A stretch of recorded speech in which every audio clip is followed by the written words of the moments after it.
मिलवै सर्वाधार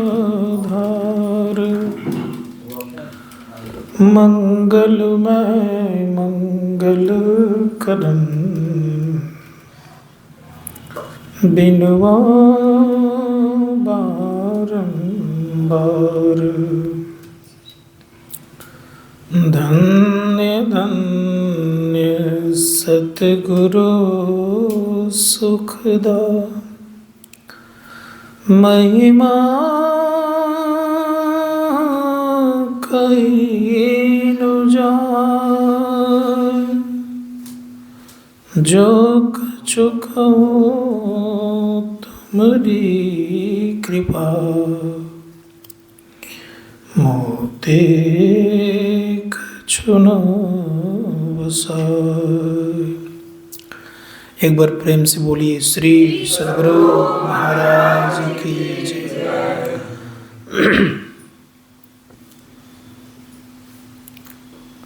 सब बंद करिए, आवाज कर रहे हैं।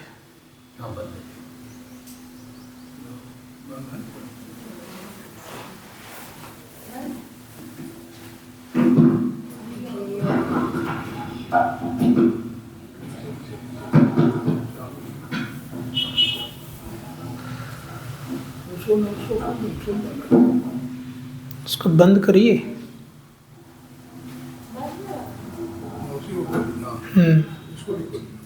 नहीं भी ठीक।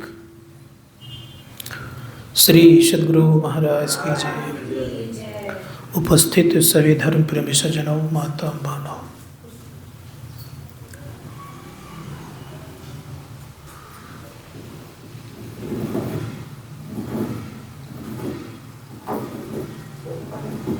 संसार में प्रत्येक व्यक्ति सुख चाहता है। प्रश्न मेरा है कि सुख क्यों चाहिए? को बता सकते कि सुख क्यों चाहिए?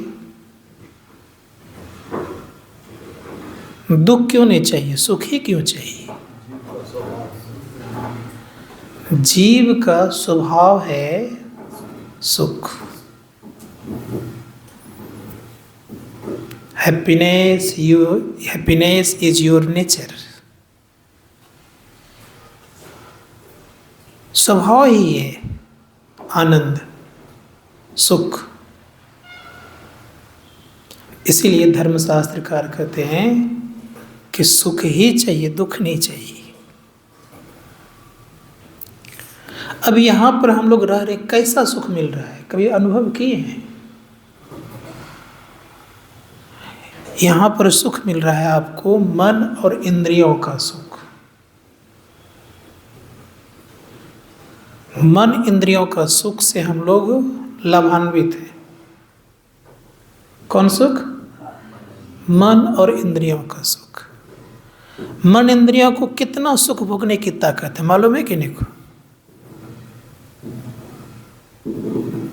एक रूप को कितना देर तक देख सकते हैं? शब्द से कितना सुन सकते हैं आप? जीवा से कितना रसास्वादन ले सकते हैं आप? स्पर्श कितना कर सकते हैं आप? कुछ ही समय तक कर सकते हैं। धर्मशास्त्रकार कहते, लेकिन जीव का वास्तविक स्वभाव कैसा है? शाश्वत सुख है, नित्य सुख है। इसका वास्तविक स्वभाव कैसा है? शाश्वत सुख और नित्य सुख, सदा रहने योग्य सुख, कभी नहीं जाए। ये किसका स्वभाव?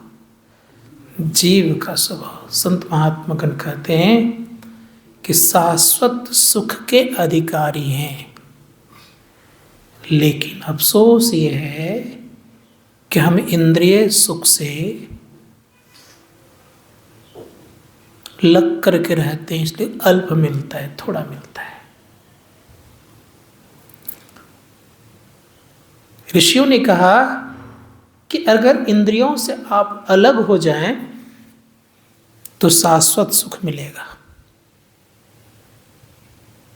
जैसे जंगल में राजा शेर है, जंगलों का राजा शेर है, वो भेड़ बकरियों के संग रहेगा तो राजा कहलाएगा कि कहलाएगा। उसी प्रकार से याद रखिए, कैसा राजा रहता है? वो अकेले रहता है, कोई भय नहीं रहता है। राजा को भय रहता है। और जो भेड़ बकरियों का संग, तो उसको भय रहता है। तो शेर भयभीत नहीं होता है, शेर को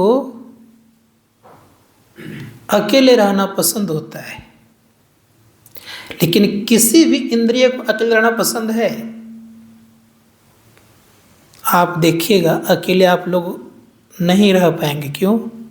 कि इंद्रियों के स्थिति में रहने के कारण अकेले रहना पसंद नहीं है। कोई न कोई संग चाहिए, कोई न कोई संग चाहिए। भय लगेगा अकेले रहने में। क्यों रहता है ऐसा भय? कि हम आज से नहीं, बहुत दिनों से नहीं, कहा जन्मांतर से हम संग रह रहे हैं भेड़ बकरियों के संग, इसलिए थर थर कांपते हैं। संत कबीर साहब कहते हैं, केहर सुत जंगल से आयो, पाल पोस उन किन्न सयाना, पकड़ी के भेद तुरंत समझायो, आपन दशा देख मुस्क्याना। मतलब ये हो गया। कहानी सुनाता हूं आप लोगों को। एक गडेरिया भेड़ बकरियों को चराया करता था, प्रत्येक दिन चराता था। संजोग से एक छोटा सा सिंह का शावक बच्चा मिल गया इसके संग में। अब संग मिल गया तो भेड़ बकरियों के संग रह करके उसी तरह का नकल करने लग गया। जैसा भेड़ बकरियां चलती थी वैसा चलने लग गया, जो चीज़ खाते थे वही खाने लग गया। अब जिस तरह से पानी उस तरह पानी पीने लग गया। अब करता क्या, आदत पड़ गया बेचारे को। 2-4 बूंद पानी के सब भागने लग जाए तो भी भागने लग जाए। एक दिन संजोग से जंगल से आया सिंह, तो देखा भेड़ बकरियों ने तो सब भागने लगा। लेकिन सिंह को आश्चर्य लगा कि मेरा ही बच्चा भाग रहा है, डर के मारे। ये जो आश्चर्य लगा, इस आश्चर्य को देख करके बहुत खिसियाया हो कि मेरा बच्चा भाग रहा है। और परिणाम क्या हुआ, उसको दौड़ के पकड़ने के लिए गया। जैसे पकड़ा, थर थर कांप रहा है। कौन? सिंह का बच्चा। अब थर थर कांप जो रहा है, क्यों? कांपने की आदत लग गई थी संग में रह करके। तो थर थर जो कांपने लग गया, तो सोचा कि इसको कैसे दिखाया जाए। तो क्या क्या जानते हैं? ले गया तालाब के नजदीक, दिखाया। तो अपना चेहरा देख और मेरा चेहरा देख, दोनों को फर्क है। लेकिन जैसे दहाड़ा, इसके भीतर से भी दहाड़ निकल गया। किसके भीतर से? जैसे भीतर से दहाड़ निकला, तो निकलते ही अपने ही स्थिति को जान के मुस्काने लगा, हंसी में बदल गया, खुश हो गया। संत महात्मा गण कहते हैं कि उसी प्रकार से किनका संग छूटा वहां पर? भेड़ बकरियों का संग। यहां पर अगर इंद्रियों का संग छूट जाए तो किनका संग होगा? परमात्मा का संग होगा। क्या अपनी दशा को देख करके नहीं मुस्काएंगे, आनंद में नहीं जाएंगे? संत महात्मा गण कहते हैं कि यह अगर हो जाए जीवन में, तो जिसका नेचर है, किसका नेचर है? सुख का नेचर है, स्वभाव किसका है? सुख का है, वह मिलेगा। लेकिन इसके लिए लोग प्रयत्न नहीं करता है। इस पेट के लिए इतना प्रयत्न करते हैं हम लोग, इतना प्रयत्न करते हैं कि इसी पेट के लिए ना 18 घंटा तक पड़ता है लोग। किस पेट के लिए? इसी पेट के लिए ना, फिर भी पूरा पूरा सुखी नहीं होता है। सच बता रहा हूं मैं, अगर मेरा कोई अपना व्यक्ति होता, मैं उनको कहता कि अच्छे महात्मा बन जाओ, लेकिन कोई उसका नजर दिखता ही नहीं। सब कोई लगता है संसार को पकड़ के चलने वाला है। मैं उनको यही कहता कि तुम 18 घंटे ड्यूटी करते हो उधर, तुम मुझे केवल 12 घंटा ड्यूटी दे, तुम्हें वो सुख दिलवाने का ताकत रखूंगा जो सुख तुमने 18 घंटा करके नहीं प्राप्त किया हो। केवल 12 घंटा दे दो। लेकिन इधर जाना कोई नहीं चाहेगा। धर्मशास्त्रकार कहते हैं अगर जीवन में कल्याण चाहिए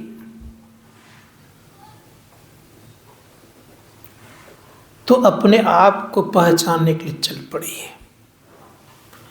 मुझे आप लोग बता सकते हैं, किसी में सुख मुझे बता दीजिए कि आपको शाश्वत सुख मिल गया हो, नित्य सुख मिल गया परिवार में, सगा संबंधी में, भाई में, भतीजे में, बेटा में, पुत्र में, पति में, किसी में या पत्नी में, किसी में, क्या आप सदा के लिए सुखी हैं? धर्मशास्त्र किसी में आयन तक नहीं पाया है। जाएंगे कहां हम लोग, ये पता कर लीजिएगा।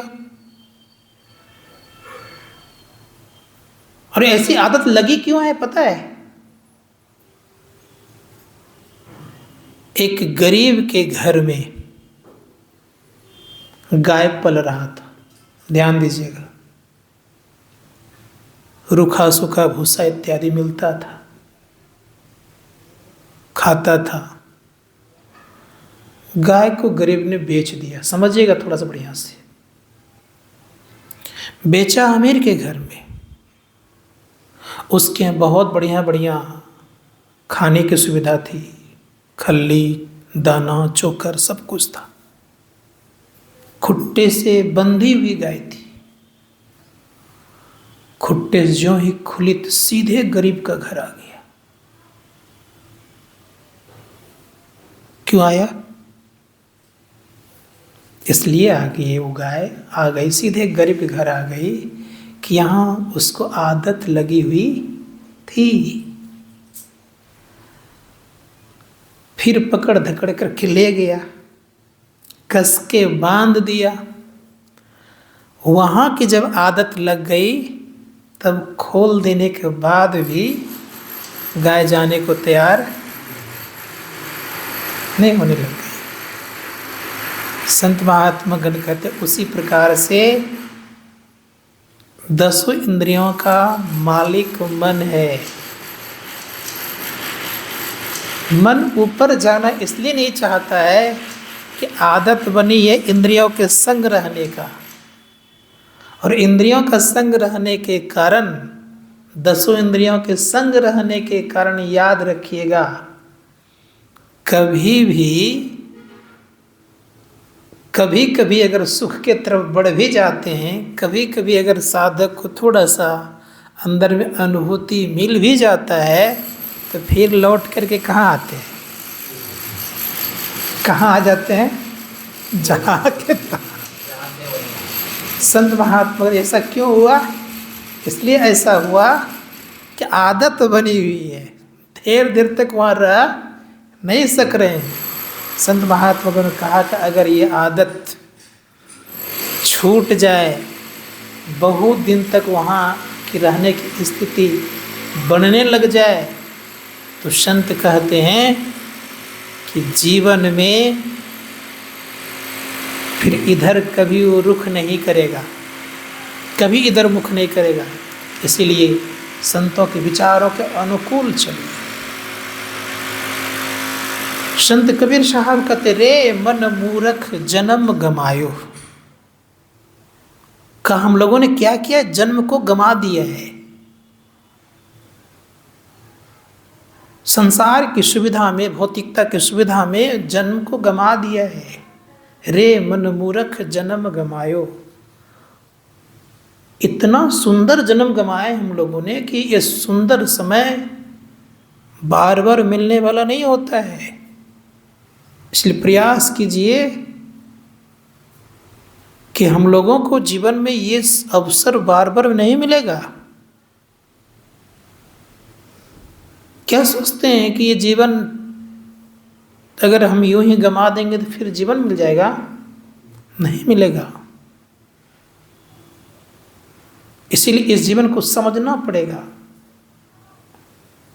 जैसे हमें आपका अंग में से कोई अंग भंग हो गया होगा, याद रखिएगा, जैसा था वैसा बन जाता है। मेरा हाथ टूटा है वैसा नहीं बना, कुछ न कुछ टेढ़ा मोढ़ा मेढ़ा रह ही जाता है। तो क्या सोचते हैं कि जैसा हम चल रहे हैं वैसा ही हो जाएगी व्यवस्था हमारी? इसको तो देखे नहीं है आपने, लेकिन वर्तमान को तो देख रहे हैं, ये जानिए। लेकिन वर्तमान की जिंदगी अच्छी होगी तब भविष्य आपका अच्छा बनेगा, इसको ख्याल करना पड़ेगा। वर्तमान ही अगर मान लीजिए हमारा पूरा पूरा मन संसार विषयों में लिप्त है तो क्या भविष्य क्या अति उत्तम?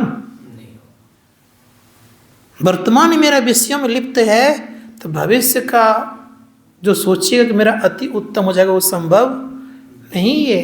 इसलिए वर्तमान को निर्विषयी बनाना पड़ेगा, तब भविष्य आपका परम सुख की तरफ बढ़ेगा, अन्यथा संभव नहीं है परम सुख प्राप्त करेंगे।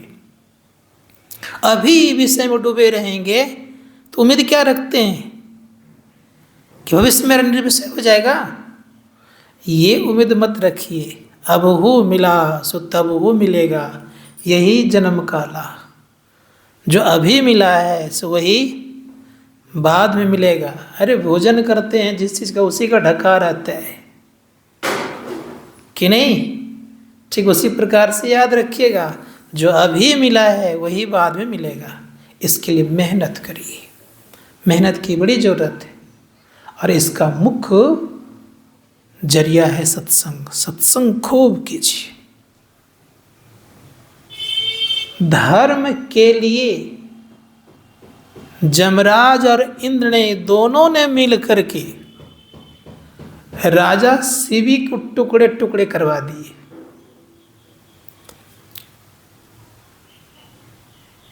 कबूतर के वेश में धर्मराज आ गया, बाज के वेश में आ गया इंद्र। और कबूतर उड़ते उड़ते चला गया कहाँ? तो राजा शिवी के समीप में। कहा कि राजन मेरी रक्षा कीजिए, बाज मेरा पीछा कर रहा है। और जब वहां चला गया तो कबूतर को कहता है शिवी कि मेरे पास आ गए, अब तुम्हें कोई कुछ नहीं कर सकता है। तब तक बाज पहुंचता है और बाज कहता है कि राजन मेरा आहार है, इसे छोड़ दो। परिणाम क्या हुआ? कहा छोड़ दो इसे। जैसे कहा छोड़ दो, तरह से भी कहते हैं कि अगर छोड़ दूंगा तो मेरे शरण में आया हुआ दोष लगेगा मुझे। इनको मैंने वचन दिया है कि मैं रक्षा करूंगा, और रक्षा करने का जब वचन दिया है तो निश्चित याद रखना कि मैं वचन निभाऊंगा भी। कहा मुझे बहुत जोरों की भूख लगी है, अगर इसकी आप रक्षा करना चाहते हैं तो इसके वजन का जितना मांस होता है उतना मांस मुझे दीजिए। अब राजा शिवी सोचता है क्या करें, तो अपने ही पैर का मांस काट के ज्यों ही दिए तो इतना वजन होते कि पूरा संपूर्ण शरीर कट गया। जब रक्षा हो गई तब दोनों ने दर्शन दिया और कहा कि मैं तुम्हारी परीक्षा लेने के लिए इस तरह से मैंने किया। कर तो दिए ना। तो मैं कहना ये चाह रहा हूं कि हम लोगों ने भी वचन दिया है। क्या वचन दिया है? कौल करार कियो कर्ता से बाहर हो तेरी भक्ति करो। ये कर्ता से कौल करार किए हैं कि हे परमात्मा, अगर मैं बाहर हूँ, कहाँ से? माँ के गर्भ से बाहर होऊंगा तो मैं आपकी भक्ति करूंगा। उस करार को भूल गए हैं, उस वचन को भूल गए हैं। संत महात्मा वचन को भूल गए तो सत्संग जब सुनते हैं तो याद दिलाते हैं। साधु महात्मा लोग कहते हैं कि तुमने बहुत जबरदस्त का वचन दिया हुआ है, ये साधारण वचन नहीं है ये। इस वचन को तुम समझो और पुनः लौटने का प्रयास और प्रयत्न करो। इस संसार में केवल खाने पीने, सोने उठने बैठने जो तुम समय बर्बाद कर रहे हो और इसी में तुम जो जिंदगी बर्बाद कर रहे हो, ये जिंदगी तुम्हारा सार्थक नहीं है। तो साधु महात्मा लोग कहते तो हैं, अकह करके चले जाते हैं। कितने बार तो सुन चुके हैं, फिर भी मन में ये बात बैठी रहती है कि हमें करना क्या है, ये नहीं हो पाता है। इसलिए बोध होना बहुत जरूरी है। अब बोध होता है कहाँ से? तो गोस्वामी जी महाराज कहते हैं, बिनु सत्संग विवेक न हुई, राम कृपा बिनु सुलभन सोई। बिना सत्संग से विवेक नहीं होगा, बोध नहीं होगा। सत्संग नहीं सुनेंगे तो चाहेंगे बोध हो जाएगा। लाख डिग्रियां आप ले लीजिए, निश्चित पूर्वक याद रखिएगा, अपने विषय में ज्ञान नहीं हो सकता। जितने बड़े बड़े डॉक्टर है, बता दे कोई डॉक्टर कि मुझे अपना ज्ञान हो गया है, या आप शरीर में कहाँ रहते हैं ये भी बता दे कोई नहीं बता सकता है। क्या बताएंगे वो? शरीर संबंधी चीज भले बता देंगे, किडनी कहाँ है, हार्ट कहाँ है, लीवर कहाँ है, ये सब भले बता देंगे, लेकिन आप कहाँ रहते हैं जिसके द्वारा किडनी चलता है, जिसके द्वारा हार्ट चलता है, जिसके द्वारा लीवर कार्य करता है, जिसके द्वारा मस्तिष्क काम कर रहा है, कहाँ है ये तो बताइए। ये कोई डॉक्टर खोज करके नहीं बता सकता। कि बता देगा? धर्मशास्त्रकार कहते हैं इसकी खोज होनी चाहिए जिसके द्वारा हम चलते हैं। और यही बात उपनिषदकार कहते हैं, न मनसा न मनुते एना हुर्मनो मतम तदे ब्रह्म तम विद्धि नदम यदिदम उपासते। जिसके द्वारा मन संचालित होता है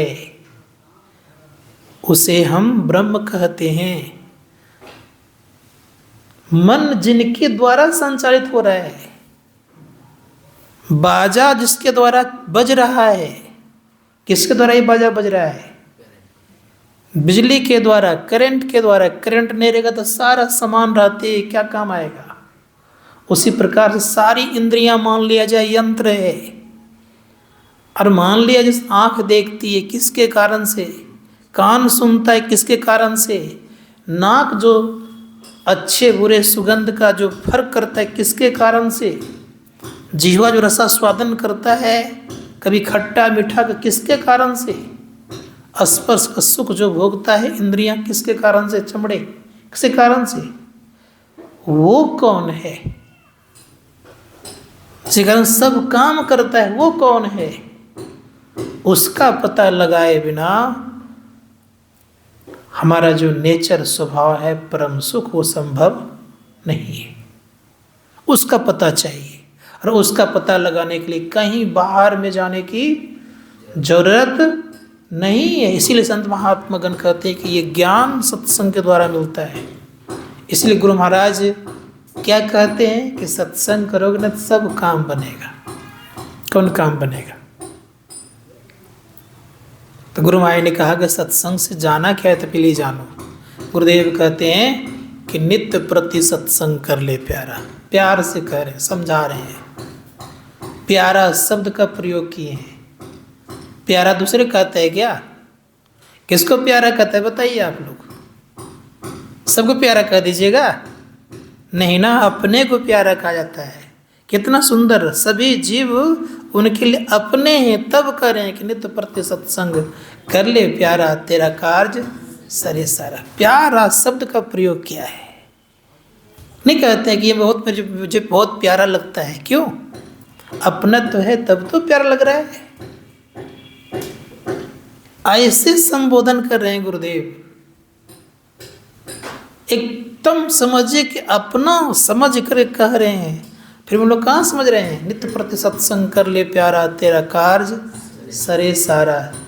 हे प्यारे लोगों, आपका कार्य संभलेगा कब? जब नित्य सत्संग करेंगे तब। नित्य सत्संगति करो बनाई, अंतर बाहर द्वय विधि भाई। धर्म कथा बाहर सत्संगा, अंतर सत्संग ध्यान अभंगा। नित्य दिन दोनों प्रकार का सत्संग करो। कौन कौन? आंतरिक और बाहरी, तब काम बनेगा। तो गुरु महाराज क्या करें कि धर चेतन धारा, चेतन की धार को पकड़ो। किसी इंद्रियों को पकड़ नहीं कहा, उन्होंने नहीं कहा कि तुम आँख को पकड़ के चलो, कान को पकड़ के चलो, नहीं कहा उन्होंने। का धर चेतन धारा। होगा क्या?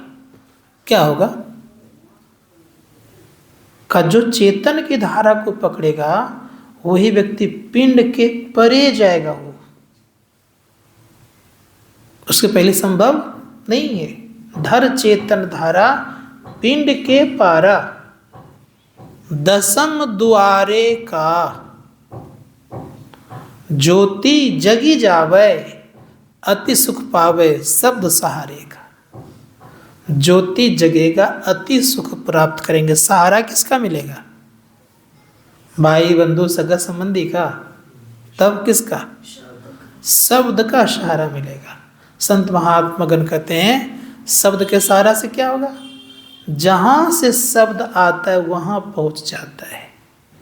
कहाँ शब्द आ रहा है? संत महात्मा शब्द जहाँ से आ रहा है वहाँ पहुँचता है लोग। इसीलिए समझना होगा कि उसका सहारा लीजिए। ज्ञान कहाँ होगा? सत्संग में। इसलिए संत कबीर साहब ने बड़ा सुंदर शब्द कहा, इस सत्संग में लाभ बहुत है, तुरंत मिलावे गुरु से। मूर्ख जन कोई सार न जाने। किसको मूर्ख कहा गया? जिसको ज्ञान नहीं है। किसको ज्ञान नहीं है? जो पीएचडी कर ले उसको ज्ञान हो गया। तब जो बहुत बड़ा इंजीनियर बन गया उसको ज्ञान हो गया।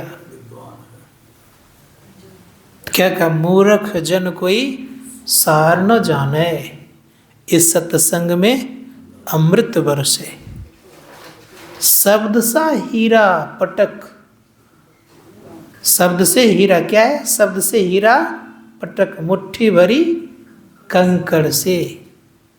कंकड़ पकड़ लिए हैं कस के, लेकिन शब्द जो कि पार लगाएगा आपको, उसको आपने क्या किया है?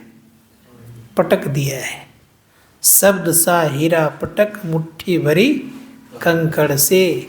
कहे कबीर सुनो भाई साधु, कहाँ सुरत करो? परिवार में। क्या कहा? सुरत करो वही घर से। किस घर से? जिस घर से आए हैं। कि धनबाद से आए हैं? कहाँ से आए हैं आप लोग? कि निरसा से? जिस घर से आए हैं, इसलिए कहा जिस घर से आए हुए हैं उसी घर को खोजिए। संत महादेव सुरत करो वही घर से। उस घर की खोज होनी चाहिए। जो घर आवागमन न होई, सोई घर खोजहूँ हो भाई। जिस घर में आवागमन नहीं होता उस घर को खोजिए। यहाँ के घर में आवागमन हुआ कि नहीं होगा? आना जाना नहीं होगा?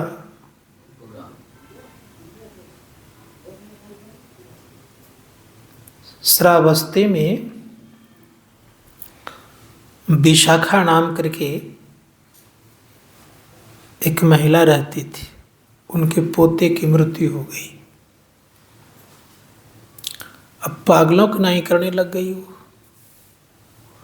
अब पागलों को नहीं करने तो करे क्या, कोई उपाय नहीं। पता चला कि भगवान बुद्ध बड़े ही तत्वदर्शी हैं। उन्होंने उनके पास जाएंगे तो उनकी जो स्थिति है, उनकी ख्याति फैल गई थी, तो कहा कि उनके पास जाएंगे तो हो सकता है कि मेरा पोता जीवित हो जाए। तो राजा के यहाँ भगवान बुद्ध थे, तो राजा के यहाँ तो सिपाही हुआ करता है। विशाखा अपने बच्चों को गोद में लिए भागे भागे जा रही थी, सिपाहियों ने रोक दिया। भगवान बुद्ध की दृष्टि पड़ी, कहा उसको आने दो। अंदर चली गई, बेजान रो रही थी, सारे बाल बिखरे हुए थे, कपड़े की स्थिति अलग अलग हो चुकी थी। भगवान बुद्ध ने कहा कि कहो विशाखा, का भगवान एक ही पोता है, मुझे जिला दीजिए। कहा कि रखो, जीवित कर दूंगा, लेकिन एक बात बताओ, तुम थोड़ा कुछ उपाय कर सकती हो? कहा क्या है? कहा कि सरसों का दाना थोड़ा लाना है। कहाँ भगवान, तुरंत में लाती हूँ। कहा लेकिन याद रखना, उसी घर से सरसों का दाना लेना है जिस घर में कभी कोई नहीं मरा हुआ हो। अब विशाखा गई क्या लेने के लिए? सरसों के दाना। अब जिस घर में जाए तो सरसों का दाना तो लोग बहुत सारा देने के लिए आ जाए, लेकिन जब देने के लिए आवे तो पूछे कि आपके कोई मरा है? कहा तो 4-10 दिन पहले तो मरा ही है। कोई कहते साल भर पहले मरा है, कोई कहते 1 महीना पहले मरा है। विशाखा लौट करके आ गई। पूछते हैं भगवान बुद्ध कि विशाखा एक बात बताओ, इस श्रावस्ती में कितनी संख्या है? लगभग 5,000 से ज़्यादा लोग होंगे। अगर इतने नाती पोते हो जाए तो क्या करोगे? खुश हो जाओगे? कहाँ भगवान, बहुत खुश हो जाऊंगा। कैसे में कोई मरता भी है? कहाँ भगवान? कहा बताओ, जब कोई मरता, कितना मरता होगा? कहा रोज 10-5 मरता है। कहा रोज 10-5 मरता है तो विचार करो तुम्हारी हालत क्या होगी। कहा भगवान मैं समझ गई, अब मुझे नहीं चाहिए। धर्मशास्त्रकार कहते हैं कि संसार का जो नाता है, ये नाता कैसा है? आता और जाता है, लेकिन जिससे परमपिता परमात्मा का नाता बना हो, वो नाता संभाल के रखिए, उस नाता को मत तोड़िए। लेकिन हम लोगों ने ऐसा बना के रखा है कि उसी नाता को तोड़ दिया है। लगता है कि परमात्मा है ही नहीं। बहुत लोग तो मानते भी नहीं है परमात्मा को, बहुत लोग तो नास्तिक बने हुए हैं। और मैं अधिकांशतः कह सकता हूं कि भारतवर्ष में अधिकांशतः लोग नास्तिक हैं। सुनते ही आप लोगों का हालत खराब हो गया होगा कि अधिकांशतः बोल रहे नास्तिक है। हाँ, मैं दोबारा कह रहा हूं कि अधिकांशतः भारतवर्ष में नास्तिक है।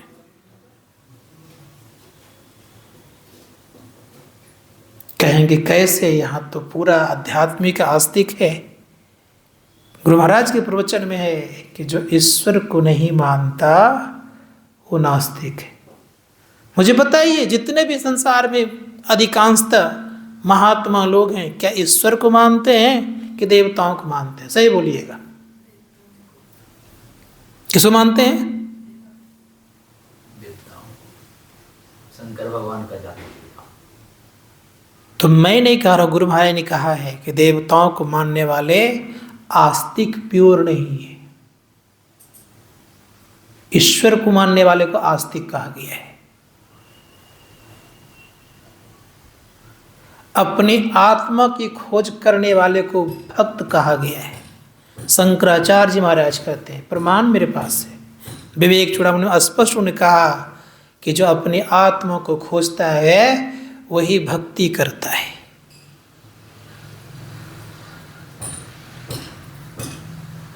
क्या मंत्र के केवल जप करने से आत्मा की खोज हो जाएगी? और देखिए, जितने भी आज कथावाचक हैं,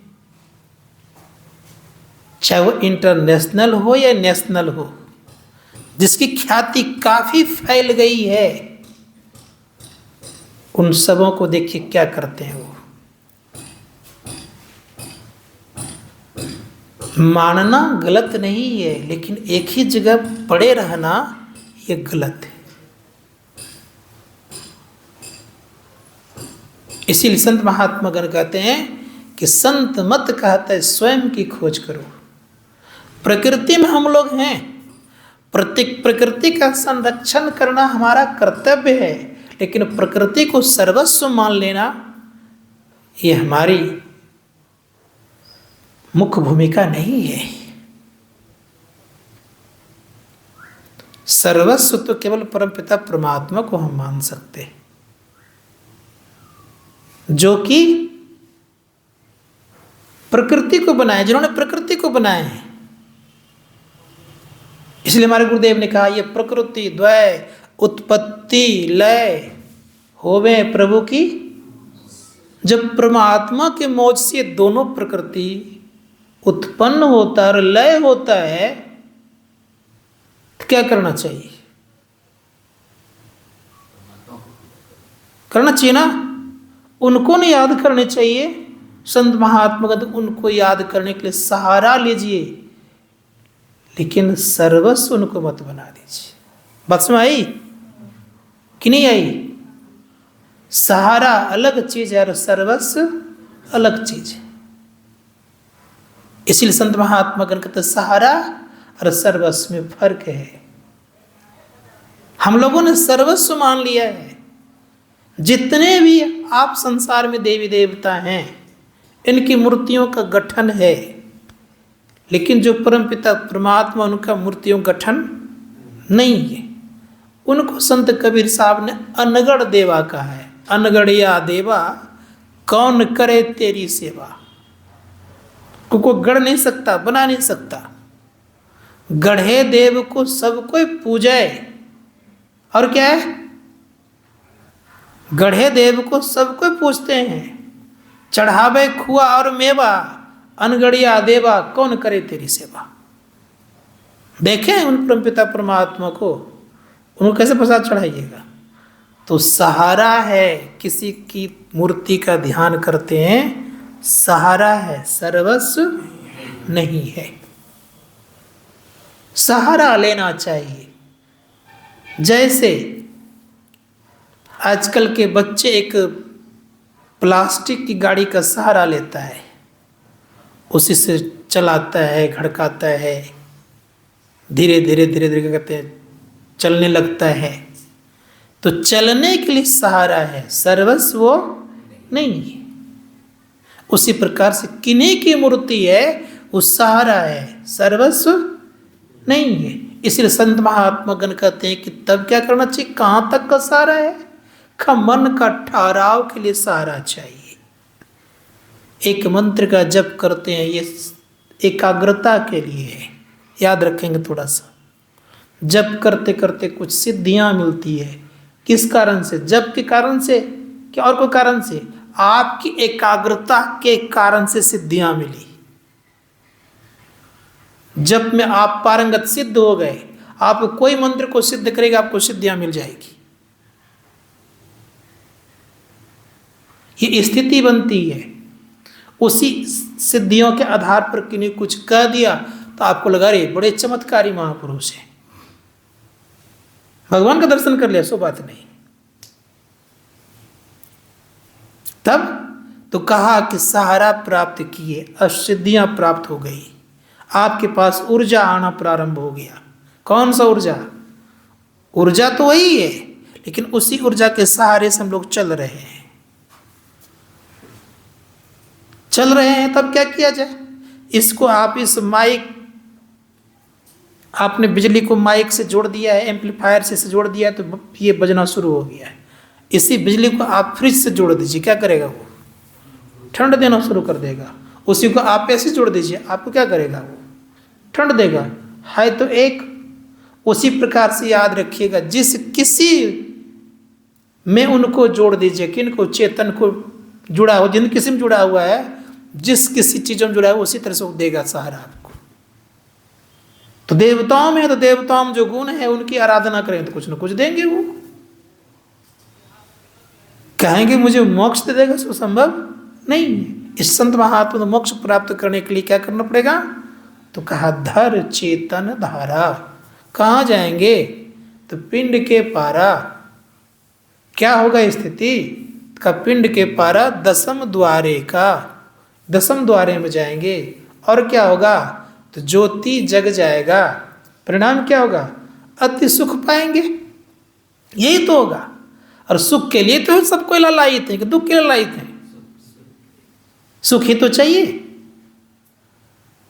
और सुख चाहिए तो ज्योति जगेगा तभी सुख मिलेगा। नियम है, ज्योति जग जावे अति सुख पावे।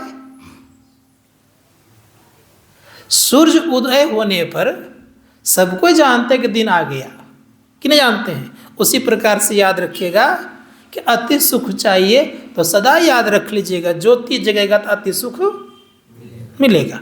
इसमें कोई दिक्कत नहीं है, छिपा छुपी वाली बात कुछ भी नहीं है इसमें है। ज्योति जगेगा अति सुख की प्राप्ति हमें होगी। लेकिन अति सुख ज्योति जगने में है कि और कहीं है? कहा कि ज्योति से भी अधिक सुख है। एक नहीं होता, देखिएगा थोड़ा सा, ये कहता है ये है मिडिल, ये है कम, ये है मिडिल, तो अति में मिडिल आ गया, याद रखिएगा। लेकिन परम नहीं आया, परम नहीं लगा उसमें, परम सुख की प्राप्ति नहीं है। तो परम सुख की प्राप्ति कहाँ है? तो संत महात्मा कहते परम सुख की प्राप्ति गुरु महाराज कहते हैं। गुरु महाराज कहते हैं परम सुख की प्राप्ति कहाँ होगी? बता रहे हैं गुरु महाराज कहते हैं, उनका अद्भुत अंतर की डगरिया जा पर चलकर प्रभु मिलते। दाता सदगुरु धन्य धन्य जो राह लखा देते। चलत पंथ सुख होत महा है जहाँ अजर झरते। अब करे अमृत ध्वनि की नौबत झरत बड़भागी सुनते। ध्यान दीजिएगा, अब करें सुनत लखत सुख लहत अद्भुति में ही प्रभु मिलते। तो कहा क्या? का चलत पंथ सुख होत। कौन सा पंथ पकड़े आपने? शब्द का डगर पकड़े तो आपको क्या मिला? महासुख मिला। चलत पंथ सुख होत महा है जहां अजर झरते। अजर मतलब होता है जो अमर है, उसी को बोलते हैं अजर झरते, हरदम झरते रहता है। अजर झरते क्या है? वो अमृत ध्वनि की नौबत झरत बड़भागी सुनते। वो अमृत ध्वनि है। अमृत ध्वनि को जो पकड़ेगा उनको कौन सुख मिलेगा? महासुख मिलेगा। उसको कहते हैं परम सुख। अमृत ध्वनि की नौबत झरत बड़भागी सुनते। सुनत लखत सुख लहत अद्भुति में ही प्रभु मिलते, परमात्मा मिल जाएंगे। संत महात्मा कहते ये काम करने के लिए हम लोग संसार में आए हैं। इसलिए सत्संग करिए दोनों तरह का, एक तरह का नहीं, दोनों तरह का। रोज करिए, नित्य करिए। और नित्य करेंगे तो बहुत बड़ा काम कर लेंगे आप। एक दिन किए एक दिन नहीं किए सो बात नहीं है। नित्य दिन सत्संग करना चाहिए, और नित्य दिन जो सत्संग करेगा उनका जीवन सुखद होगा ही, इसमें कोई संदेह नहीं है।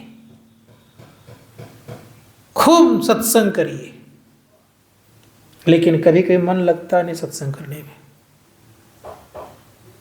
लगता है कभी कभी लगता है, कभी कभी नहीं लगता है। कभी पार्टी खाने बड़ा अच्छा मन करता है, चलो आज बढ़िया काम में बिजी रह रहे तो छूट गया ऐसे।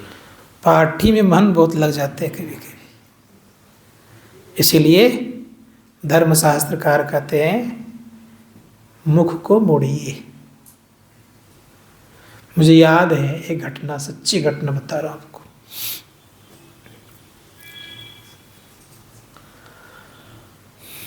सत्संग करने के लिए गया हुआ था और उसका बेटा बहू बाहर रहता था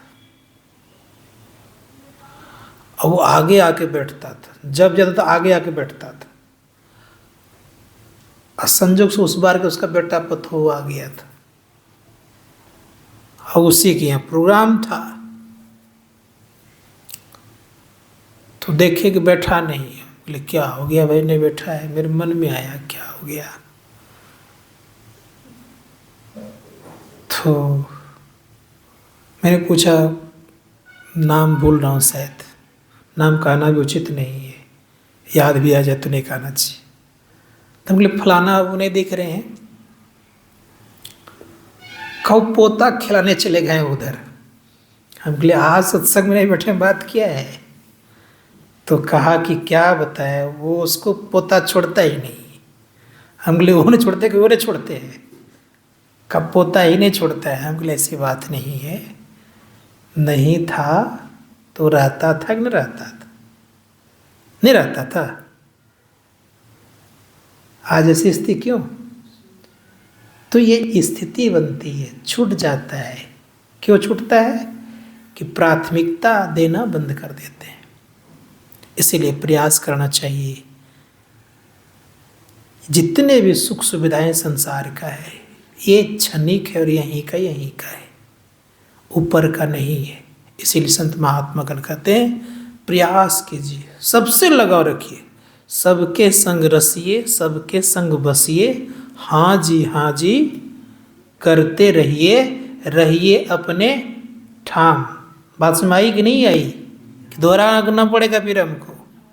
सबके संग रसिए, सबके संग बसिए, हाँ जी करते रहिए, रहिए अपने ठाम। अगर ऐसी स्थिति अगर बना कर रखिएगा तब भजन ध्यान कर सकिएगा। अगर कहीं उसके साथ मिल गए पूरा तब भजन ध्यान संभव नहीं है। इसीलिए सबके साथ रहिए, सबसे आनंद लीजिए, लेकिन लक्ष्य रखिए अपना अलग। लक्ष्य ओझल होने न पाए, कदम मिलाकर चल, सफलता तेरी कदम चुमेगी आज नहीं तो कल। सबके साथ रहिए, नास्तिक व्यक्ति के साथ भी रह लीजिए, कोई दिक्कत नहीं है। आस्तिक व्यक्ति के साथ रह लीजिए, कोई दिक्कत नहीं है। जो भजन ध्यान करे उनके साथ भी हाँ मिला लीजिए, कोई दिक्कत नहीं है। जो करे उनके साथ भी रह लीजिए, लेकिन लक्ष्य मेरा क्या रहना चाहिए? अलग रहना चाहिए। सबके साथ रहिए। संतों ने कहा कि जो सबके संग रह करके अपना लक्ष्य निकाल लेता है उसी को महान कहा जाता है।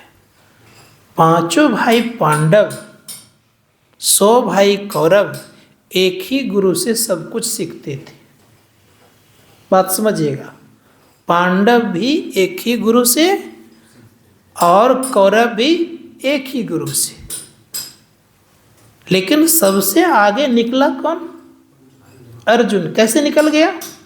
निकलने का कारण ये हो गया कि अर्जुन गुरु से प्रेम भी ज़्यादा करता था, साथ ही साथ गुरु के बताए पाठ को अलग में जाकर के अभ्यास भी करता था। लेकिन ये लोग क्या करते थे? गुरु ने जो बताया उसी में लगे रहते थे, लेकिन वो अलग भी जाके करते थे अभ्यास। अभ्यास को निरंतर बढ़ाया उसने, तो अर्जुन सबसे आगे निकल गया।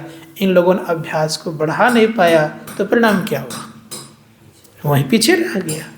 आप ले लीजिए महर्षि में परमहंस जी महाराज बाबा देवी साहब के एकलौता शिष्य तो नहीं थे, एकलौता थे, बहुत सारे थे, बहुत सारे शिष्य थे।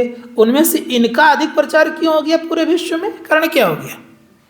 कारण ये हो गया कि यही ज्ञान न दिया था बाबा देवी साहब ने औरों को भी, कि औरों को और दिया था, यही ज्ञान दिया था। अंतर ये हो गया कि इनका अभ्यास निरंतर बढ़ता ही गया और बाकियों का अभ्यास उस तरह से बढ़ा नहीं, इसलिए वो वहीं के वहीं रह गया। बात समझ आ रही है? संत महात्मा गण कहते कि जो निरंतर अभ्यास को बढ़ाते रहेगा वो आगे बढ़ेगा। इसलिए अभ्यास में ढीलापन नहीं होना चाहिए। संत महात्मा गण इसलिए अभ्यास कीजिए, अभ्यास रोज कीजिए, बैठिए। और बैठिए ही नहीं तो बैठते बैठते बैठने वाला सोचने लग जाए, जो बैठता है ना सोचने लग जाए, जिस आसन बैठता उसको सोचना पड़ जाए कि बैठता कितना, कभी जगह छोड़ता ही नहीं, इतना बैठिए।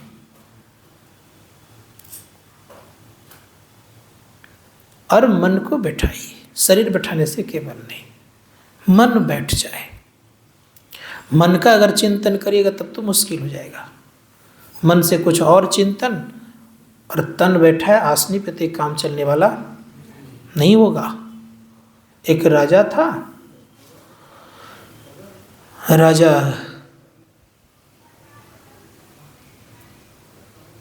गया था रैदास जी के पास, तो देखा कि ये राजा थोड़ा व्याकुल है ईश्वर के प्रति, इसको कुछ न कुछ देना चाहिए, तो चरणामृत दे दिया। चरणामृत दिया तो सोचा कि तो चमड़े का पानी दे दिया, तो क्या क्या ऐसे कर गिरा दिया, तो इसमें लग गया।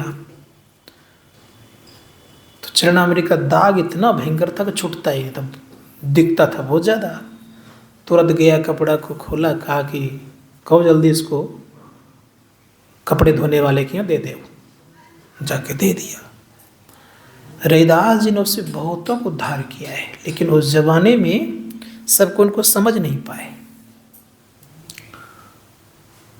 तो परिणाम ये हुआ कि दे दिया गया। अब जो कपड़ा धोने वाला व्यक्ति था, कितनों धोए, साबुन दे तो और उसका दाग तीनों दिनों बढ़ता ही जाए, घटे ही नहीं दाग, साबुन दे तो और बढ़ता जाए दाग।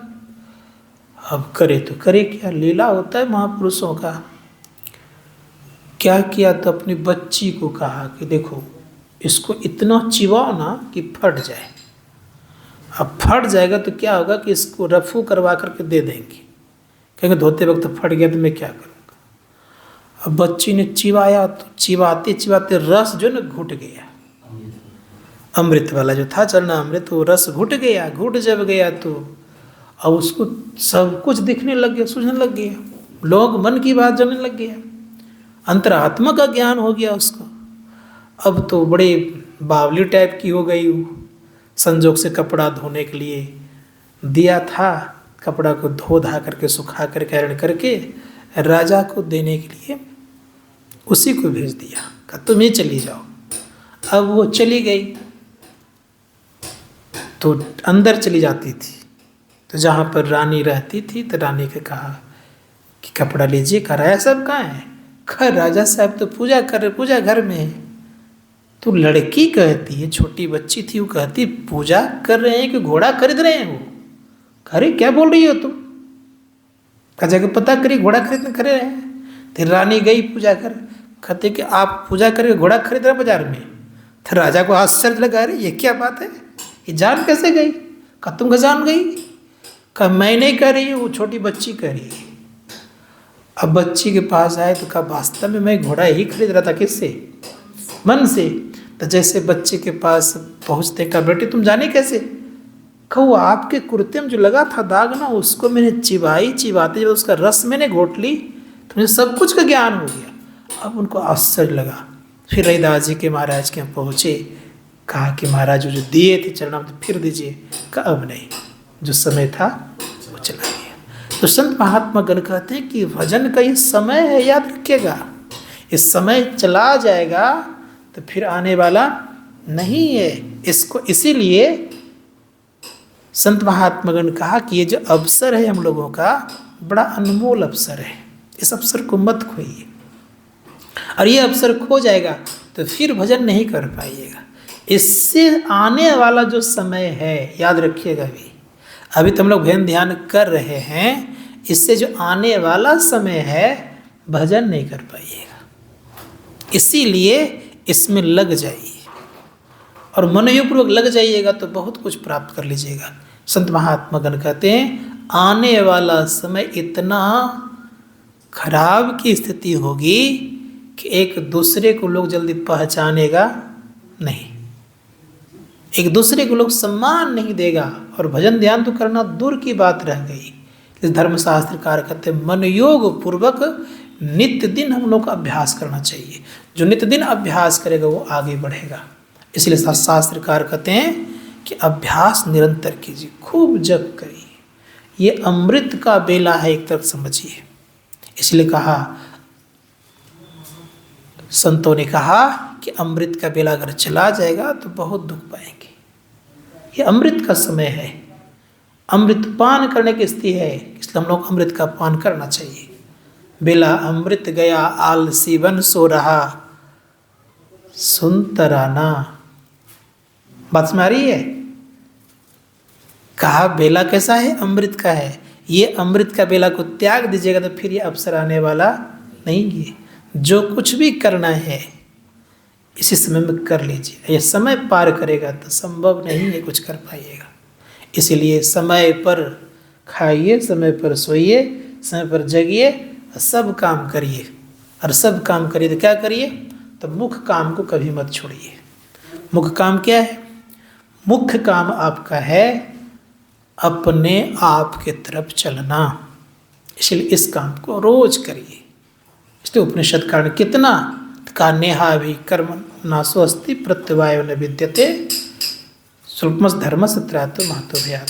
नेहा भी कर्म नास्वस्ति प्रत्यवायो न विद्यते स्वल्पमस धर्मस त्रातो महतो भयात। थोड़ा भी अभ्यास करेंगे तो महाभय से बचेंगे। नेहा भी कर्म नाशो अस्ति प्रत्यवायो न विद्यते स्वल्पमस धर्मस त्रातो महतो भयात। इसको याद रखिएगा कि थोड़ा भी अभ्यास करेंगे तो काम बनेगा। और जो अभ्यास नहीं करेगा क्या होगा? रोज अगर कुछ न कुछ लिखते रहेंगे कोई तो लिखने का अभ्यास रहेगा।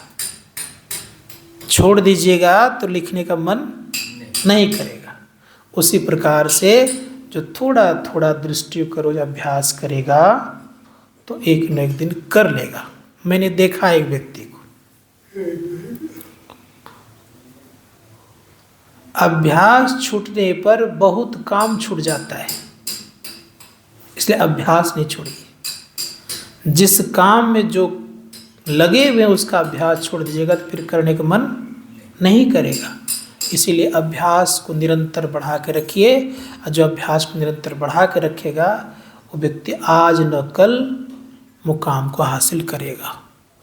कुछ दिखे या ना दिखे, भजन हो या ना हो, लेकिन निरंतर अभ्यास करना है। आंख बंद अर्थात पहले देख देख करके अगर लोग ठीक ठीक लिखना जान जाता है तो आंख बंद करके भी अपना नाम बढ़िया से लिख लेता है कि नहीं। उसी प्रकार से एक जगह बार बार दृष्टि को ठहराने का अभ्यास करते रहेंगे तो एक न एक दिन दृष्टि उस जगह ठहर जाएगा। जिस प्रकार से गाय गरीब के घर में खुट्टे में बंधे हुए भले वो रहती थी, खाना पीना नहीं मिलता था लेकिन बार बार वहीं जाता था। लेकिन वही गाय जब वहाँ पर अभ्यस्त हो गए तो खुले में रहने पर भी अब जाना पसंद नहीं करती थी।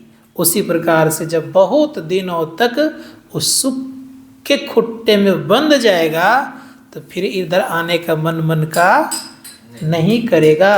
इसलिए सदैव ख्याल रखिएगा कि उधर पहले उस अमृत सुख का इसको आनंद दिलाने के लिए बांधना पड़ेगा। किससे? ज्योति के और शब्द के इन दोनों तरह से अगर लग जाएंगे तो ये अगर दोनों को पकड़ लिया ज्योति और शब्द को तो फिर संसार के तरफ मन नहीं भागेगा। इसलिए हम लोग इसका निरंतर अभ्यास करने का चेष्टा और प्रयत्न करें। बोलिए प्रेम से श्री सद्गुरु महाराज की जय।